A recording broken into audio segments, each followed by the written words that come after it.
সাবেক প্রধানমন্ত্রী শেখ হাসিনাকে ফিরিয়ে আনতে ইন্টারপোল ও কূটনৈতিক চ্যানেলে চেষ্টা চলছে বলে জানালেন দুর্নীতি দমন কমিশনের চেয়ারম্যান ডক্টর আব্দুল মোমেন। ভারত সহযোগিতা করলে কাজটা সহজ হবে বলেও মনে করছেন তিনি।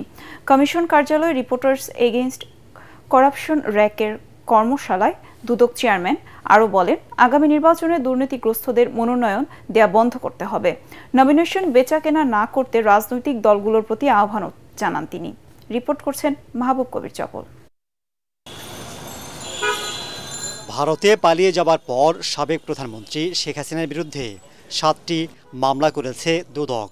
এর মধ্যে 5টির বিচার কাজ চলছে। যে কোনো সময় এগুলোর রায় হতে পারে। এখন শেখ হাসিনাকে ফিরিয়ে আনার সর্বোচ্চ চেষ্টা করছে দুদক। নেওয়া হচ্ছে ইন্টারপোল ও কূটনৈতিক চ্যানেলের সহযোগিতা।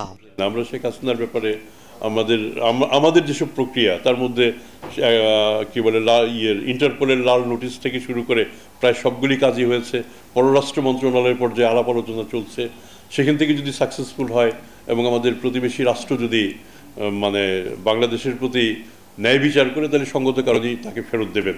আর যদি ফেরত না দেয়, তাহলে ডিপ্লোম্যাটিক সেক্টরে আলাপ আলোচনা চলতে থাকবে এবং একটা সুরাহা নিশ্চয়ই এক সময় হবে। আওয়ামী লীগ সরকারের পতনের পর শতাধিক মন্ত্রী এমপির বিরুদ্ধে মামলা করেছে দুদক।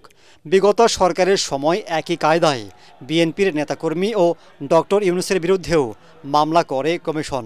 কিন্তু ক্ষমতার পালাবদলে সেই মামলাগুলো বাতিল হয়েছে, যার বিরুদ্ধে আপিল করেনি দুদক। ভবিষ্যতে আওয়ামী লীগের ক্ষেত্রেও এমনটাই ঘটবে কিনা, এমন প্রশ্নের জবাব দেন দুদক চেয়ারম্যান। আমি মোটেও চাপে নাই। আমরা এই সময়টায় কাজ ভালোই করছি, কিন্তু আমরা তো বিভিন্ন রাজনৈতিক সরকারের মধ্য দিয়ে এসেছি। আমাদের যে অভিজ্ঞতা, আমি অভিজ্ঞতার আলোকে বলেছি যে এই যে আপনি উত্থান পতনের কথা বলেন, এটা যাতে না হয়, আমরা যাতে সেটা না করি, সেই দাবিটা, সেই আন্দোলনটা, সেই চাপটা আসবে আপনাদের কাছ থেকেই। তিনি বলেন, দেশের দুর্নীতি কমাতে হলে রাজনীতিবিদদের সৎ হতে হবে।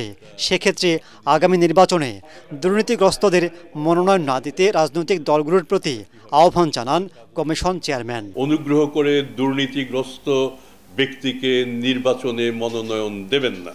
নমিনেশন বেচাকেনার কথা শুনি, এটা যেন না হয়। শেষ পর্যন্ত দেশটার দায় দায়িত্ব নেবেন রাজনীতিবিদরা।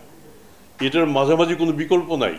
সুতরাং যদি এই ক্ষেত্রে সততা প্রতিষ্ঠিত করা সম্ভব হয়, এটার যে ট্রিকল ডাউন এফেক্ট, এটা বাকি অন্যান্যদেরও সৎ করতে বাধ্য। বিসিবিতে যাদের বিরুদ্ধে দুর্নীতির অভিযোগ আছে, তাদের বিষয়ে খতিয়ে দেখা হচ্ছে বলেও জানান তিনি। একটা বিষয় অনুসন্ধানাধীন আছে এটা। মাহবুব কবির চপল, এটিএন বাংলা, ঢাকা। অনেক ধন্যবাদ। আমার